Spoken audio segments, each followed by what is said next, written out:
Thompson is a full-service law firm in the Bahamas. We practice pretty much in all of the major areas: commercial, financial services. We have a very large, high-end real estate practice and a full-service litigation practice as well. And we're at our offices in downtown Nassau. We have offices in downtown Nassau, Lyford Key, Freeport, and we're growing presences in Abaco and Turks and Caicos as well.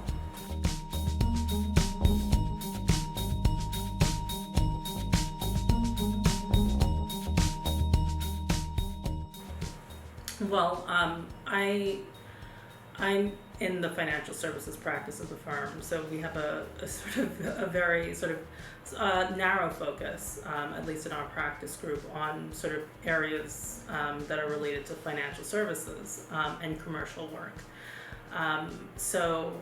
What's been keeping us busy really is anything regulatory.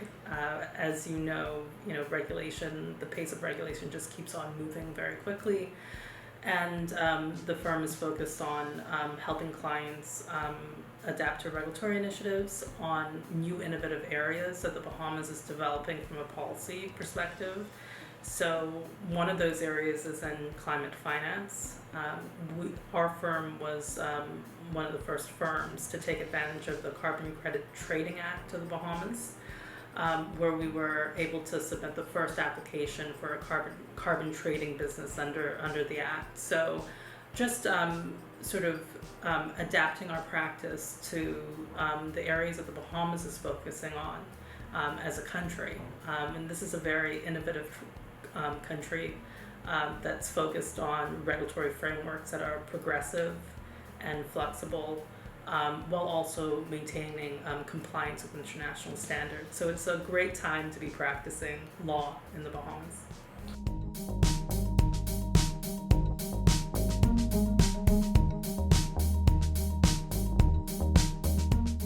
Well, the interesting thing about the Bahamas is that we are incredibly invested in the outcomes of carbon neutrality and reducing carbon emissions. We are an archipelago and very threatened by rising tides. And so the Bahamas has decided to be on the forefront of innovation and change.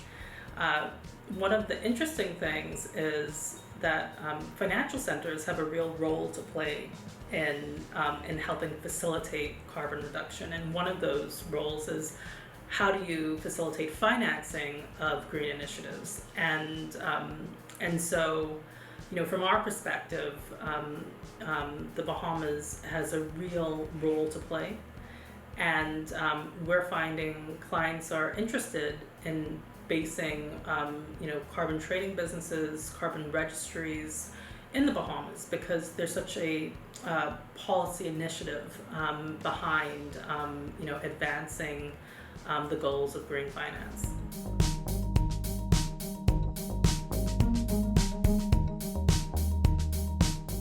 Obviously, we have a fairly brisk funds business in the Bahamas, and so from asset management and capital allocation perspective, we are launching new funds. So the Bahamas really excels at providing structures for alternative strategies. And a key driver of this is our Smart Fund product, which allows you to have a fully regulated fund with regulatory flexibility within a very compliant framework.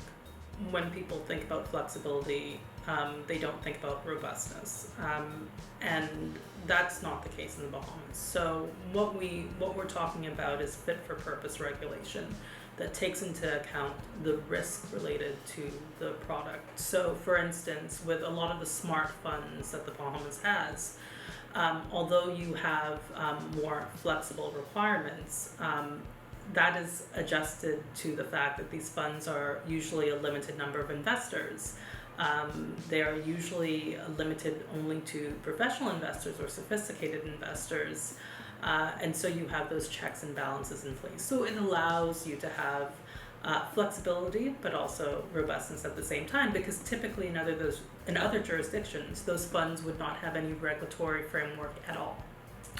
So so that is unique to the Bahamas, this ability to sort of have, a layer of regulation that really fits the risk profile of the fund.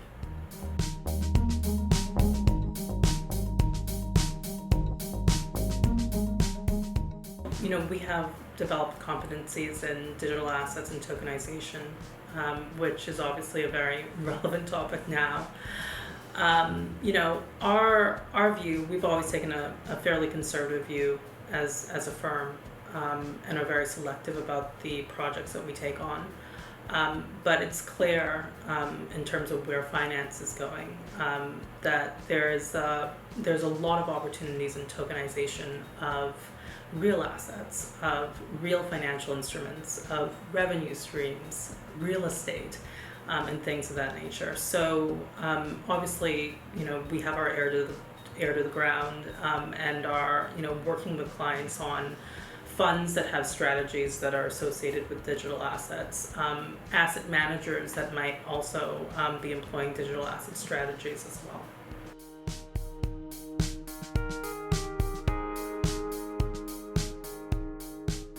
We're seeing obviously a number of different jurisdictions. We have,